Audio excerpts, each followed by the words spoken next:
morning. Good afternoon, everyone, and thank you for being here today with us.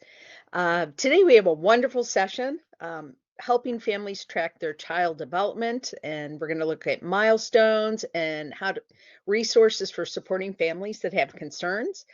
With us is our specialist, Christine Hausman from the I'm from the Learning Development University of Kentucky. Human Development Institute. I had a mind blank there. It's okay. And she just really knows her stuff, and we are in for a treat. One of the special areas that she works in is specifically with Learn the Signs and Act Early, and we're going to learn about that as well as many other things that are available to us for our patrons through the Human Development Institute at the University of Kentucky. So, Christine, thank you so much for being here, and we look forward to hearing from you. Well, great. I appreciate the invitation, and it is really fun to be able to have work with our community partners, and I work predominantly with childcare providers. I work for the University of Kentucky, and more specifically the Human Development Institute. My wheelhouse is really early childhood, and more specifically early identification of children that are having potential developmental delays or disabilities. So this presentation today, our time this morning will really, or this afternoon, I guess it is already, we'll be talking about free resources that are available through the CDC. But I also really want you, of course, to kind of put on your librarian hats and teach me like where you feel as though we can best plug in and best partner together. So that could be year round. It could be potentially special initiatives over, the summer reading programs or things like that.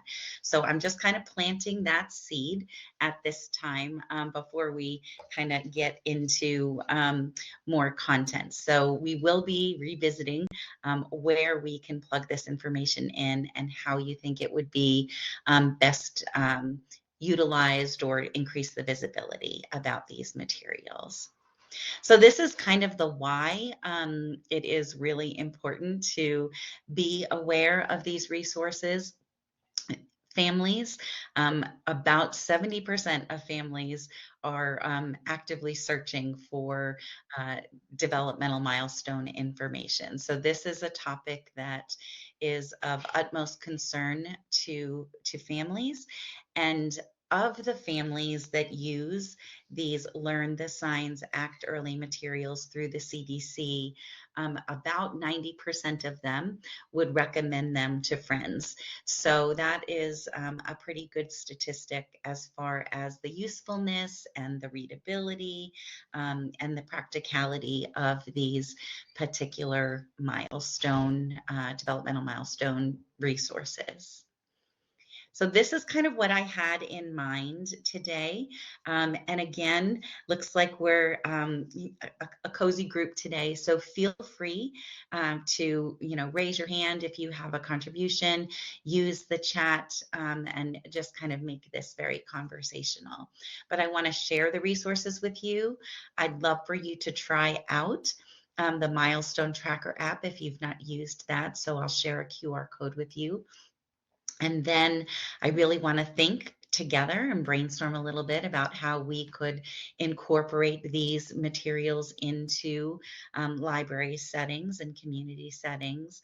And then in talking with Amy in preparation for our time together today, felt as though we could talk a little bit more about the referral process. So if you have a family that's coming to you and is concerned about their child's development, and you are kind of wondering what the best approach would be to help a family navigate that process, we'll talk about those things too. Is there anything else that you feel as though you would like to tackle today, or when you signed up or decided to pop in, that you would really like to make sure that we cover? Feel free to either unmute and share, or you can type that in the chat. Is there anything else you want to make sure that we touch base on?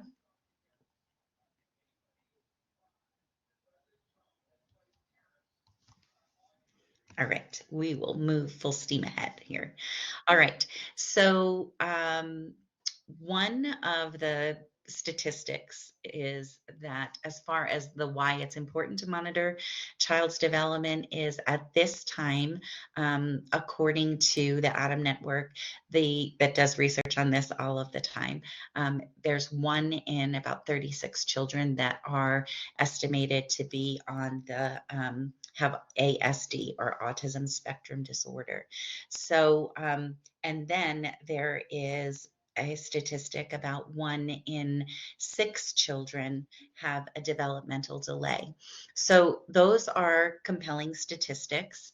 And the more that we know and the earlier we intervene, the better. The earlier we can introduce supports to families and children, the better their outcome will be. So the CDC has come up with some tools, and these may be familiar to some of you, but I'm just going to give a little review here about what they are.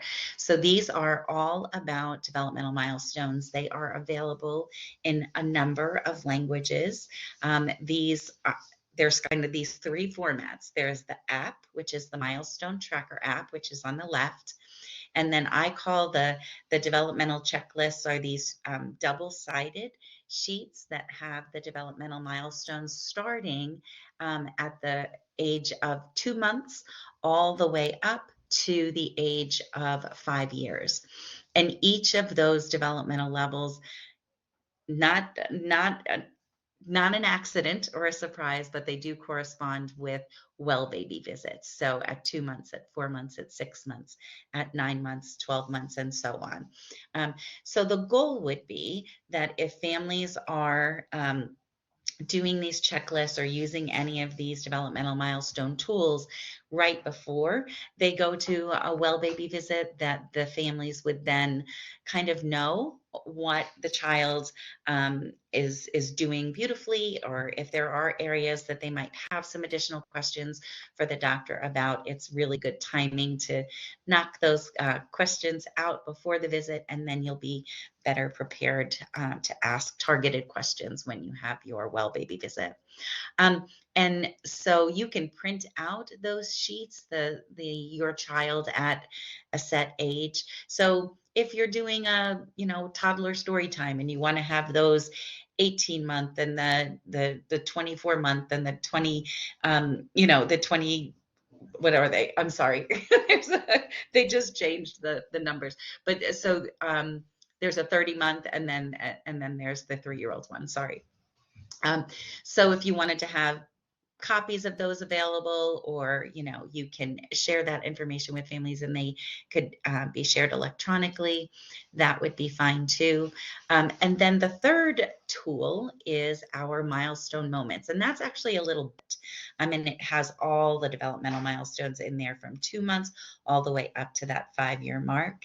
And there's also some additional pages in there as well. So here's a little bit more detail about those milestone checklists.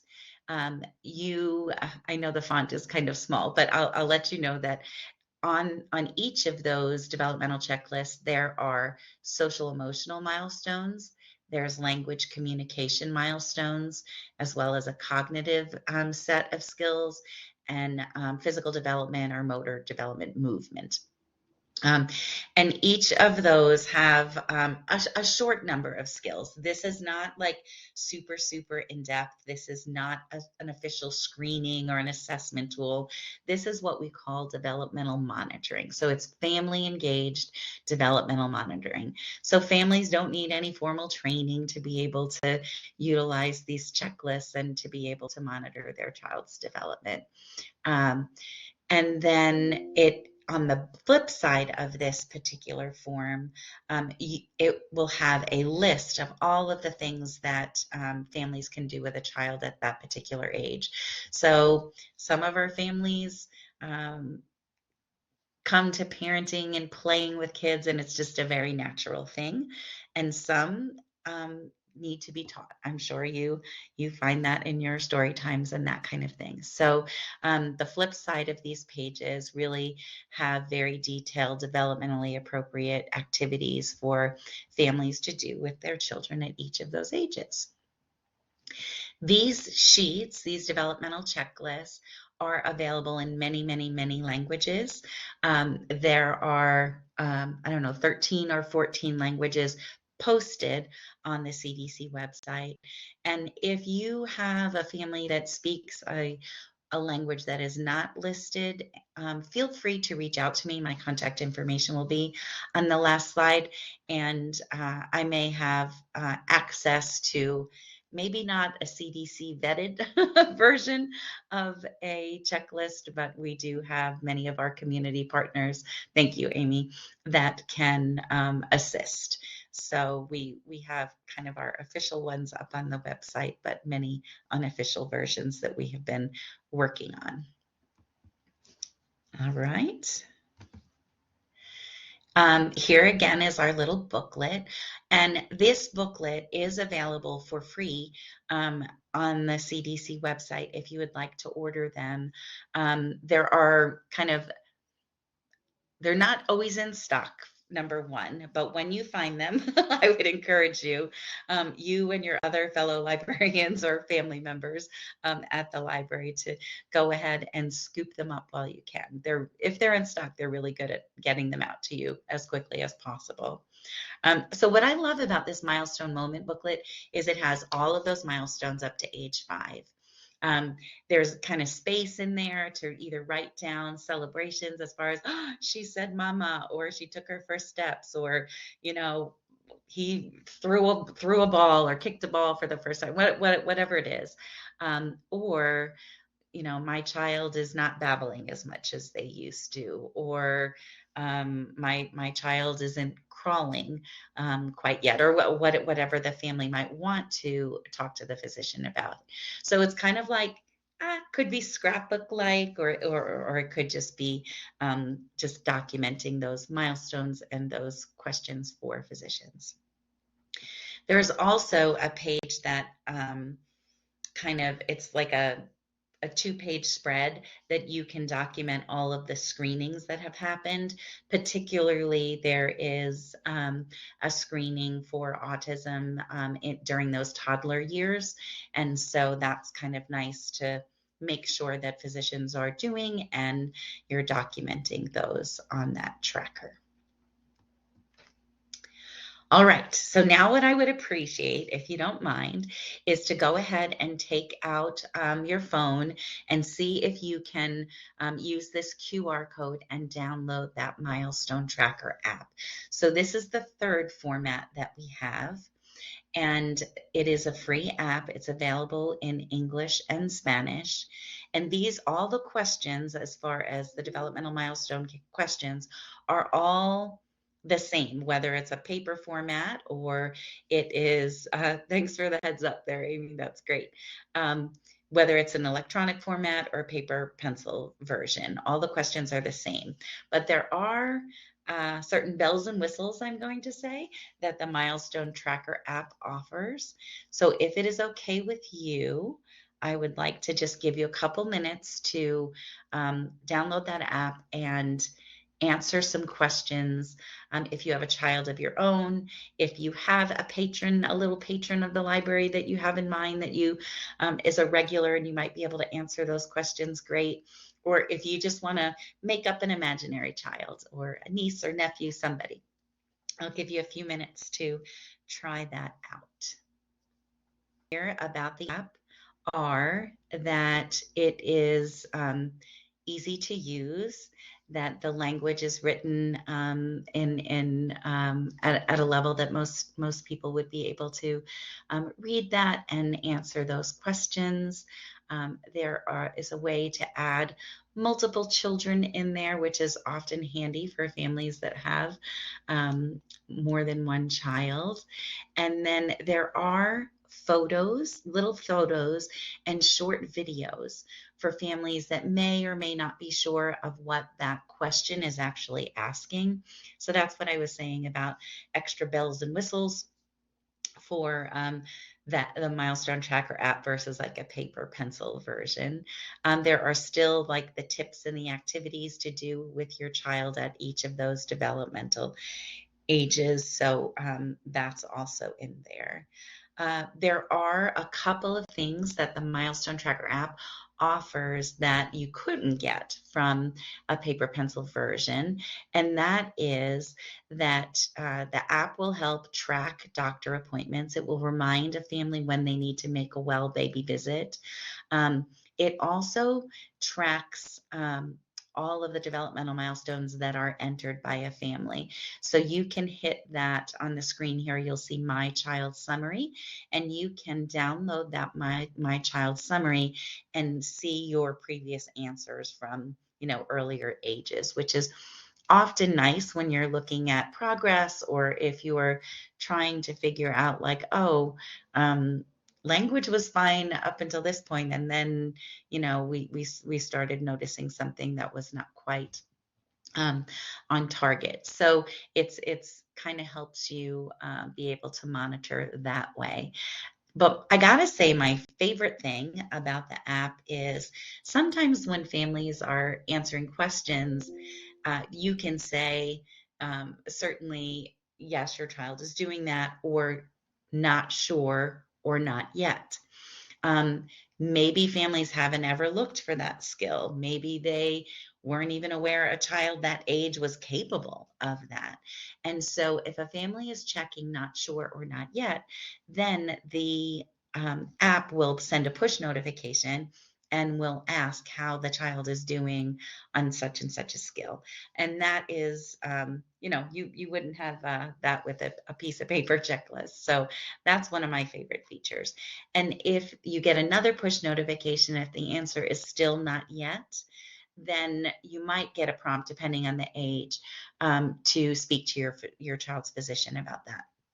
So even if a family comes to the library just one time and you let them know about the app, you will kind of have your touch on that family and that child until that child is 5 years of age, if the family is continuing to use the app. So promoting the use of this app is a really handy tool.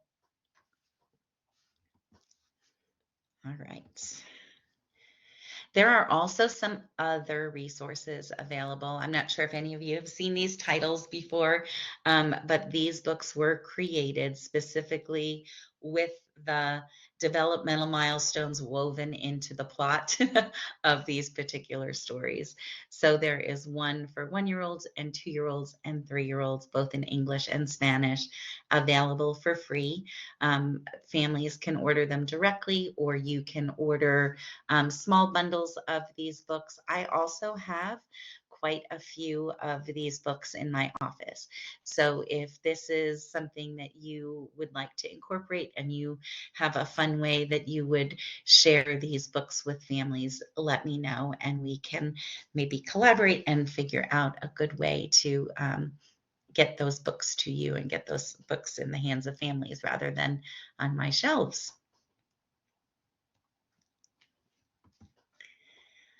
Okay, so before we move into concerns, are there any of you that have anything to share about any of the materials or any questions about accessing them?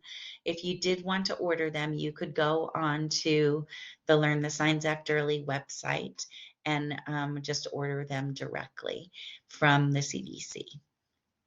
And as far as I know, those are still going out. Amy's Johnny on the spot there. Thank you.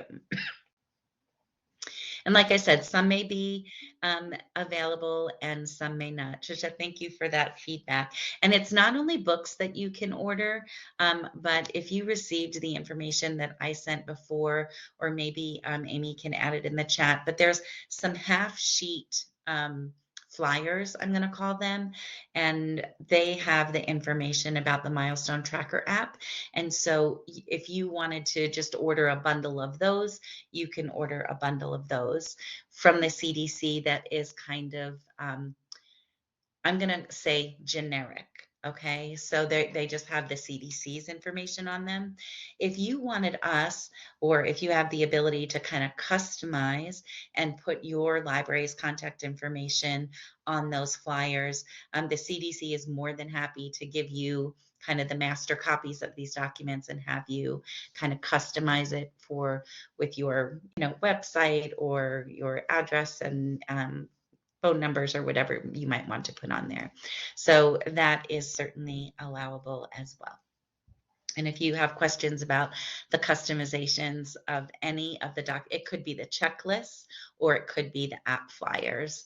The books are not necessarily customizable unless you wanted to incur the costs of printing them on your own. All right, I will move on here. So I wanted to share some information about what to do if you have concerns about a child's development, or if a family comes to you with concerns about their child's development. I would encourage you to just kind of make these developmental milestone checklists readily available, kind of put them in sight of families, maybe on a bulletin board or something, so that they are aware and can just like refer to them. But I know that you are a trusted confidant to many families that use their library and come routinely. And as community members, it's our duty to just kind of be there for families and help support them and their children. So, if a family is concerned about their child's development, they can always the go-to is to reach out to their physician. They can share these resources with their physician and say, "Oh, I've been using these materials, and my child seems to, not be where they should be in the area of, motor or something," and then have that conversation with the physician. Sometimes families may hear from a physician, hopefully not as much as it had been in the past, but oh, let's give them some time, they'll grow out of it, um, or something along those lines. But in my experience, like if a mom or a dad is having concerns, like it's really okay for them to self-refer. They don't doctors are not the only people who can refer to early intervention. And so that's what I really want to empower you with and help you empower your families with, is that it's always wise to talk to the physician, of course, but if you still are not content with that physician's call on it, trust your gut and reach out and do a referral. Sometimes families want to do a referral to the early intervention system, um, which is called Keys. It used to be called First Steps, but now it is called Keys. They're kind of going through a rebranding right now. But if families are reluctant for whatever reason to use Keys, they might consider going a private route, like for a private physical therapy or PT or OT or mental health or something along those lines. So just letting families know that there are multiple options, and to point them in the right direction, or a variety of directions, I should say, so they can make the best choice for their family. Um, and while I love to say the earlier the better, I don't want families to ever feel that it is ever, it's never too late to start services or get support. Um,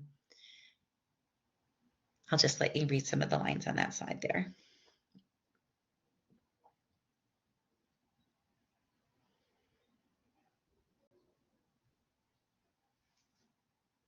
All right. Any comments or questions?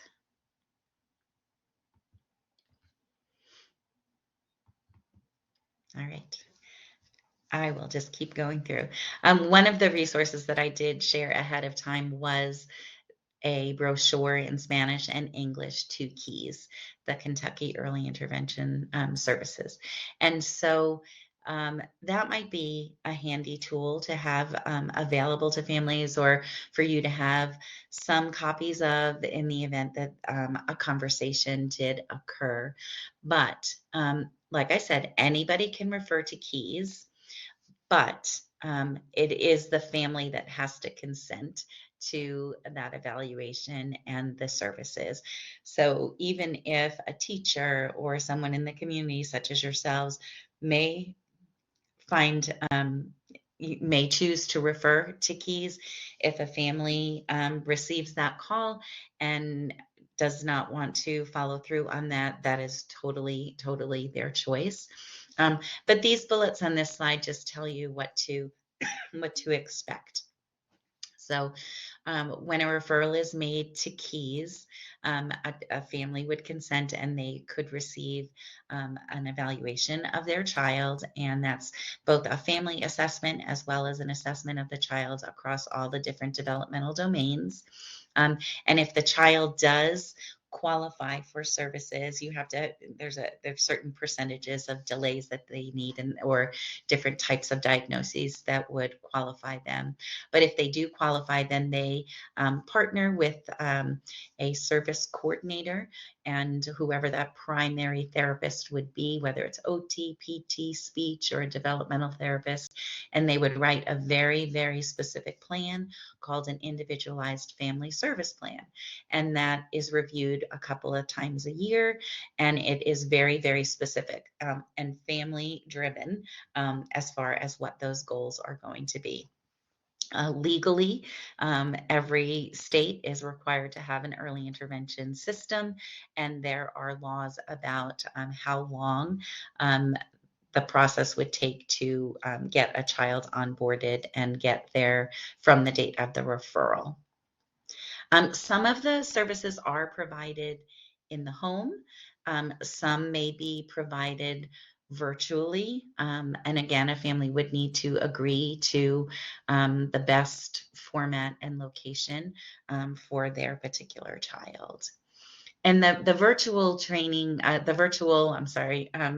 treatment and therapy visits would primarily, I think those occur because there might be some that's offered when there are shortages of therapists in particular areas. So that's not the initial go-to, but it is offered in just in case there aren't enough services. And then here is the contact information for keys. They have point of entries, which are divided up kind of like the area development districts are, the ads are. So you would call the one that is in your particular county, or the family would call, and they would just make that referral either over the phone, or if you do go to the Keys website, there is a form that you can fill out. And then they would reach out to you and set up a time to meet with the family. And here again, there's a lot of legalities about the rights of families. So I just kind of wanted to share those with you, those protections for families. They do have to provide written consent. Any changes in services or any discontinuation of services, they are notified. They gain access to all the records and all of the reports from the evaluation, as well as the visits each time. So they are in full control of their records. Like sometimes people will say, oh, I don't want my child to receive services because I don't want them to be labeled for, the rest of their education. Well, if a family says, I don't want these records to go to preschool or to kindergarten, then they won't. They can stay with you and not be passed along. So that might be that's a common concern of families. So you can share that information with them. Now, early intervention is just from birth to 3, and I'm almost going to say birth to 2.5, because once a child is 2.5, early interventionist key staff are really working very dutifully to get the child and the family ready for a preschool assessment and placement. So if a child is close to 3, then families would really call the local school system and request an evaluation there. Unless they wanted to go the private route, that's always an option too through their insurance. And then I'm sure you're busy promoting this, but as far as other resources for families, I always kind of keep this in my slide deck as far as Dolly Parton's Imagination Library. I'm thinking of Dolly today as she just lost her husband, so I'm sure she would appreciate some thoughts. Some other resources for our families that I thought you would like to know about. Kentucky Spin is an organization. They are parent advocates. They have all been there, done that. They all have had a child with some sort of delay or disability, and now they are kind of paying it forward, and they are helping families navigate, they'll attend an IEP meeting, an individualized education plan meeting with you. And if you just kind of feel like you need somebody who has kind of traveled that road before, and you just need an extra set of ears to help listen and help advocate for your child. Or maybe a child received a diagnosis that not many children have, and you're looking for information, or you'd need a listening ear. Maybe you want to look up past webinars that they have had on various topics. Right before this meeting today, our training, our time here, I was on a call with Kentucky Spin, kind of planning a couple of webinars that we're going to be having soon. So they record all the webinars so that families can pop right on there and just listen in at a time that's convenient for them. Cannot say enough about them.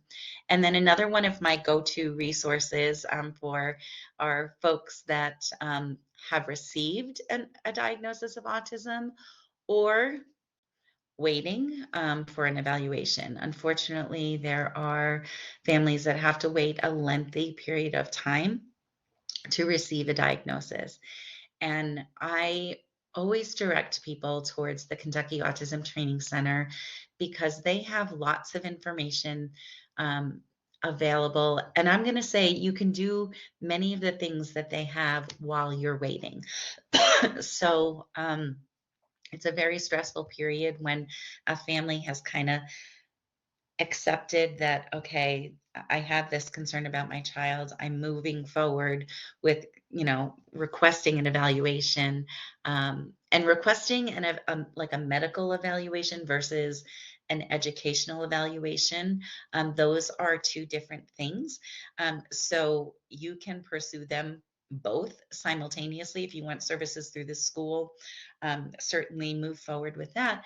But if it's going to take a longer period of time to get that medical diagnosis, you can work on some of these other, look at some of these other other tools and resources that they have. Kentucky Autism Training Center and Kentucky Spin actually, oh goodness, now I have the hiccups, have great social media, really, really informative social media posts. So I would not hesitate to share those resources with families as well. And another one of my favorites, if you are not familiar with it, is vroom.org. Vroom.org is a text-based app, and it frequently sends families just a little text about an activity that they can do with their child. And it not only gives you the activity to do, but it actually teaches the family the brain science, like why it's important. It's actually Vroom with a V, Amy. And thank you, though. And these are like teachable moments, everyday teachable moments. You got it. All right. So families really love this one. And it really talks, it really boosts the family's confidence in that they are a brain builder. They are their baby's brain builder. And talking about all that Harvard research about the back and forth moments, and just like reading your child and responding to your child, and what they're looking at and what they're focused on, and building your rapport and your responses to their interests. So it's fun. All right. So I told you I was going to be asking at the end which of those resources you think you might be able to use, and or how you would share this information with families. And just kind of curious if any of you are currently using any of these materials. So I would love it if you would come off mute and just kind of share either your experience or some possibilities of how you could use them.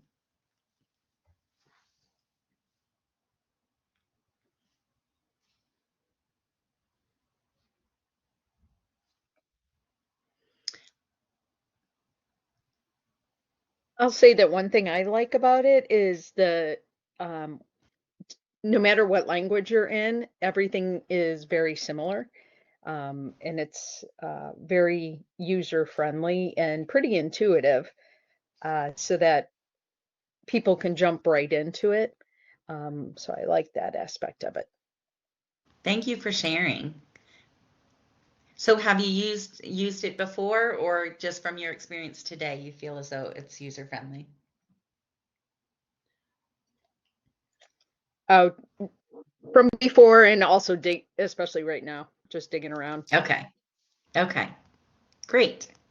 Thank you so much.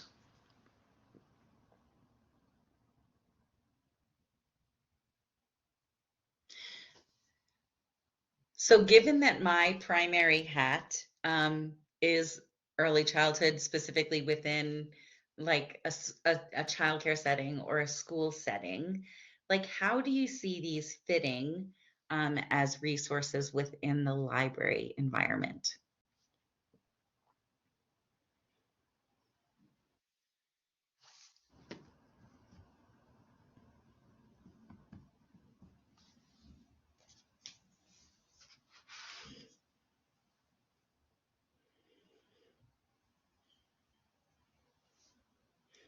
I'd say that Because most I of the had, li oh, I was going to say oh, go most ahead. of the libraries do baby time or early toddlers or the 1 to 3 story times or dance and play or something like that. And this could often conversations would come up with parents of what do you do when, or and this would support that quite nicely as a resource that just we could share with the adults or caregivers that are coming in.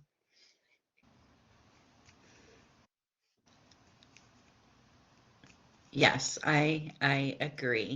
I think that would be a good fit.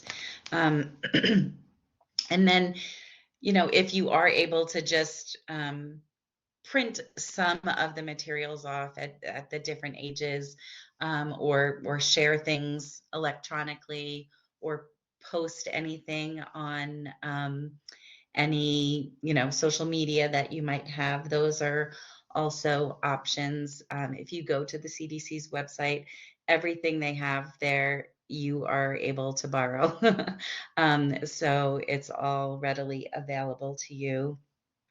um, and then even like I was thinking about the summer program that you have, many times you have, well, at least in my library, I remember when I would do it with my kids, you'd get a bag of kind of resources, community resources and goodies.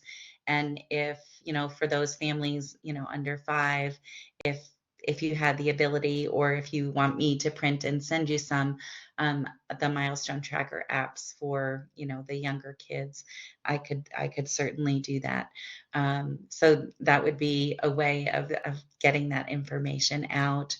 Or if there's any community boards where you have other flyers and information, I think it would be a perfect way to just kind of promote the availability of these free resources.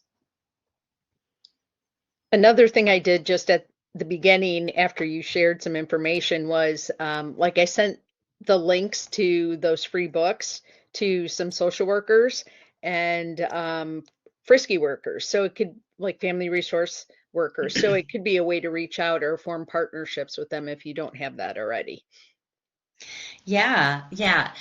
That's the thing, because we really want this to be kind of a movement, right? We want all of our communities caring about all of our families, and as where I know, like, I think I saw on the news that like COVID kind of appeared in Kentucky 5 years ago already. So that's mind blowing. But a lot of our kids were home those first few years, and their research is kind of coming out, but many of our kids and many of our families really need assistance and guidance with self-regulation, and you are in a prime position to really be modeling that as kids are um, kind of needing some tools and some self-calming, and families as well, because they had a very different start than many of our kids, and even our childcare numbers and early intervention numbers are getting very close. They're pretty close to where they were before COVID. Childcare is getting back to where they were number wise. But it has taken a number of years. So a lot of families have not really had had their children, families that may have had their child in a preschool setting or potentially in a childcare setting. There weren't enough resources available. There weren't enough slots for families to go back to work because childcare providers weren't up and running at full service. So um, this group of kids that is entering kindergarten, they are presenting differently than kids, 5, 10 years ago. So we really need to kind of keep our eyes out for these kids that really could benefit from these supports, and look at it as caring and concern for these families, not as a, oh, this family's not going to like me because I'm raising a concern. If you go about it from, um, if you talk about the child's strengths, and if you talk about their wonderful participation in story time, and then kind of broach something if you do have a concern about behavior or attention or language, or whatever might be your concern.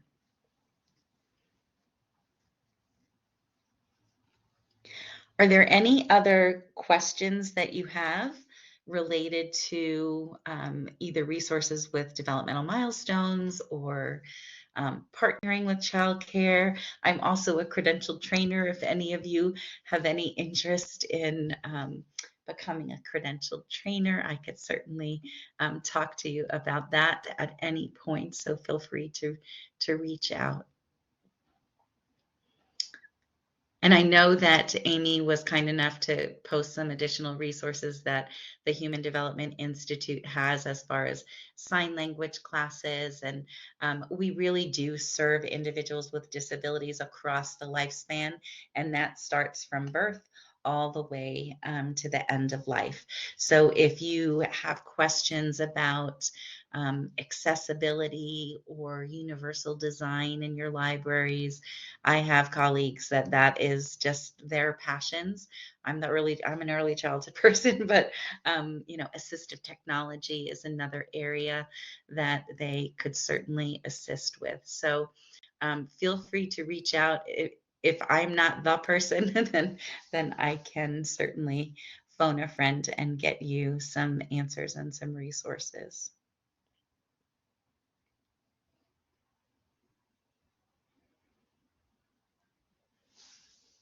Anything else, Amy, that you think that we should touch base on? The one thing I thought of was the image database that you guys have put together recently. Ah, yes. So, I mean, AI's come a long way. Um, but when you're looking for pictures of individuals with a variety of disabilities, we do have a library. I don't have the link to that at this time, but if you are needing pictures for any presentations, any posters, um, any media that you are using, we do have an extensive library of photos of people with of very different abilities. And that was created by folks that actually had disabilities themselves. Oh, there it is. Yeah. And so they're for anybody to use. So that is a very, very comprehensive library, and we would love for you to use that if that would be beneficial.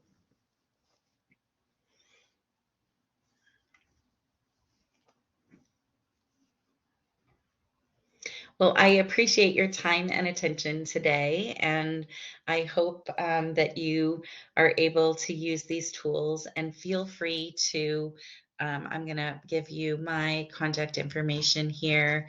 There's both my phone and my email, so that if you were interested in obtaining some of the books, or if you are interested in some of the flyers or having anything customized with your library's information on it, that would be great.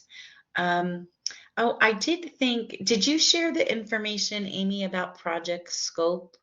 Um, so Mm, I don't Project Scope is think okay. so.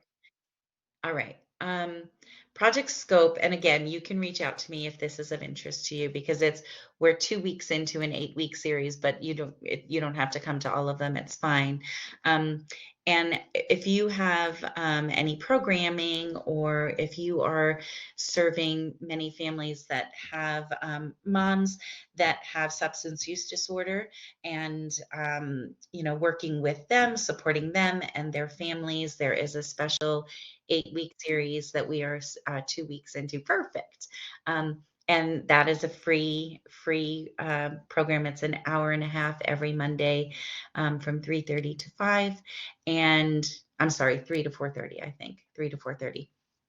And it is a very collaborative group of community partners, as well as physicians, as well as nurses, as well as moms, as well as foster parents. It's a real broad mix of people.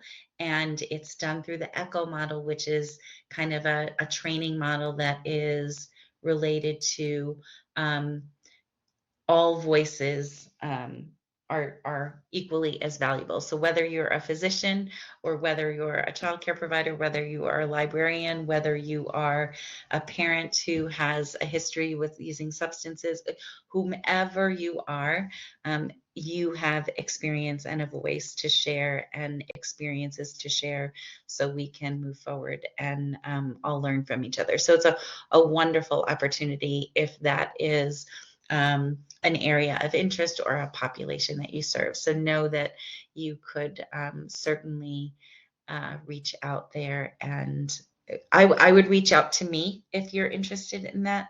Um, that link there has, some information about it, but wouldn't have the registration information. I would need to get that to you. So, yeah. Yeah, I found the information you sent me too, so I'll make sure to get that out. Perfect. Okay. Yeah. And that we kind of run that once a year, that cycle once a year. So if you're on live today, or if you're listening to this in early March of 2025, then certainly reach out or go ahead and register for that. It's a really unique experience to hear from those shared voices. And there's always a, a topic, a different topic every week. So this week it was like challenging behaviors. So can never know enough about that.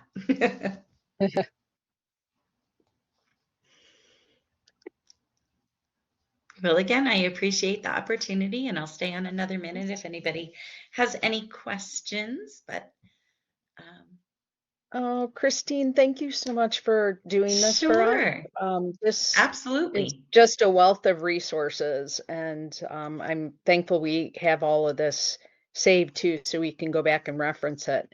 Also, just Perfect. I want to thank the Institute of Museum and Library Services for sponsoring this webinar and allowing us to be able to archive these information. So Christine, thank you again. Thank you for preparing and doing all that you've done. Christine has also sent some flyers and other information, and you'll be able to access them um, through your portal page. And again, just thank you, Christine. And we hope all that are here are able to have a good rest of their day and look forward to the next time we have together to learn. Thank you. All done. I